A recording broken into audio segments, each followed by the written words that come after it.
Hi friends, ఈరోజు నేను chicken curry చేస్తున్నాను. చికెన్ కర్రీ ఎలా చేయను మీకు చూపిస్తాను. ముందుగా సాల్ట్ 2 చెంచాలు, కొంచెము పసుపు,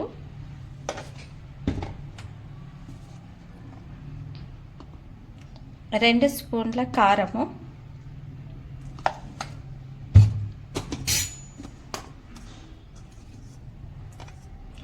ఒక స్పూను అల్లము,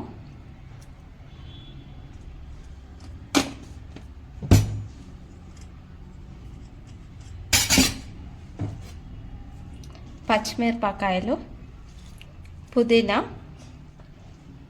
కొత్తిమీర, కొంచెం కరివేపాకు, టమాటాలు, ఒక చిన్న టమాటా,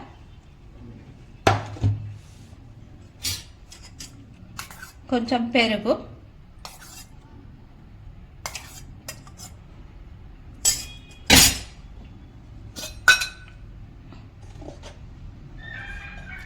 ధనియాల పౌడర్ 1 స్పూన్,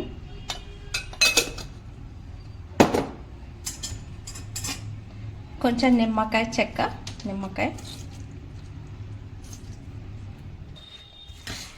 మిక్స్ చేయాలి. ఇవన్నీ కలుపుకోవాలి.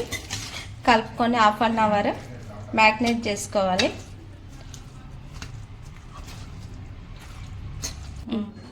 కొత్తిమీర, పుదీనా ఎక్కువ వేసుకోవాలి చికెన్లో, అయితే బాగుంటుంది, కర్రీ బాగుంటుంది. ప్యాన్ పెట్టుకొని దాంట్లో 3 పాయలు ఆయిల్ వేసుకోవాలి. ఇప్పుడు కట్ చేసుకున్న ఉల్లిపాయలు వేయించుకోవాలి.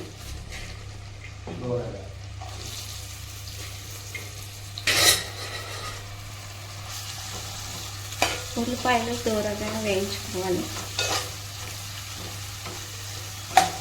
మాడిపోకుండా గోల్డెన్ కలర్ వచ్చే వరకు వేయించుకోవాలి. 5 minutes later. ఇప్పుడు ఉల్లిపాయలు గోల్డెన్ కలర్ వచ్చినాయి. దీంట్లో మళ్ళీ చిటికెడు పసుపు వేసుకోవాలి. మనము మ్యాగ్నేట్ చేసిన చికెన్ని దాంట్లో వేసుకోవాలి.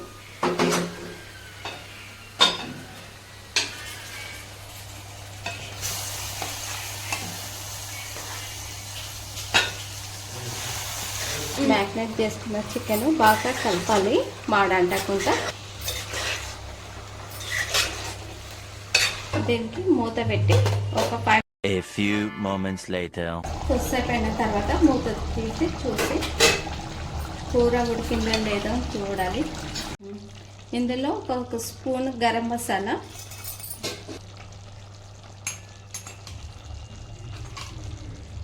నువ్వుల పౌడర్ ఎందుకంటే చిక్కదనానికి, 2 స్పూన్ల కొబ్బరి వేసి బాగా కలుపుకోవాలి.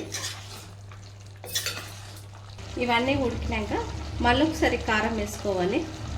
మనం మ్యాగ్నేట్ చేసిన దాంట్లో 2 స్పూన్స్ వేసినాం కదా, దీంట్లో 1 స్పూన్ వేసుకోవాలి. మనకు స్పైసీకి తగ్గట్లా. మేమైతే కారం బాగానే తింటాం కాబట్టి నేను కొంచెం ఎక్కువనే వేస్తున్నాను. మా ఇంట్లో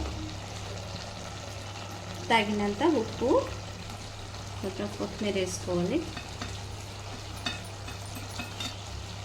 మళ్ళీ ఒకసారి మూత పెట్టుకోవాలి, ఇంకొంచెం ఉడికించుకోవాలి. ఇది ఇప్పుడు మనం కొన్ని వాటర్ వేసుకోవాలి. ఈ వాటర్ మనం మ్యాగ్నేట్ చేసుకున్న దాంట్లో బౌల్లో వేసేసి చూస్తున్నాను. అయితే పీసు చప్పగా కాకుండా బాగుంటుంది వేడి నీళ్ళు పోసి. మూత పెట్టుకోవాలి, అయితే ఉడుకుతుంది. అప్పుడు తర్వాత చూద్దాము. కలపాలి. కర్రీలో ఉప్పు ఉందో లేదో ఒకసారి చెక్ చేసుకోవాలి. ఉప్పు ఉంది. కొత్తిమీర వేసుకోవాలి.